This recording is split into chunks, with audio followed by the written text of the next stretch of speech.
కాశీ నగరానికి బయలుదేరాడు. అక్కడి నుంచి కొద్ది రోజుల పాటు తపస్సు చేసుకున్న తర్వాత ఆయన తన స్వగ్రామానికి చేరుకోవాలనే ఉద్దేశంతో అక్కడి నుంచి ఒక సాల గ్రామాన్ని తీసుకురావడం జరిగింది. ఆ సమయం నందు ఈ రహదారులు లేక అప్పుడు కాలువల వెంట నడుచుకుంటూ వెళ్తున్నారు. ఆ సమయానికి చీకటి పడడంతో అతను విశ్రాంతి తీసుకోవాలని నిశ్చయించుకున్నాడు. ఆ తర్వాత అతను ఇక్కడ ఒకే బల్లపరుపుగా ఉన్నట్టు ఒక బండ మీద వచ్చేసి పెద్ద బండ ఉన్నది. వాటికి ఇక ఒక శిల్మ మాట గుంత ఉన్న చిన్నది. ఆ యొక్క శిల్మలో వచ్చేసి ఆ విగ్రహాన్ని పెట్టి ఆ సాల గ్రామాన్ని అతను నిద్రించాడు. ఆ తర్వాత ఏకుజామున లేచి ఆ విగ్రహాన్ని కదిలిస్తే కదులుతుంది, కానీ పీకుతే రాలేదంట.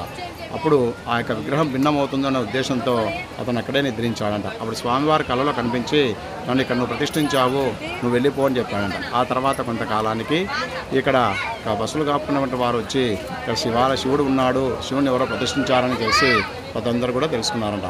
ఆ తర్వాత ఒక చిన్న పాత గుడిని కట్టించడం జరిగింది.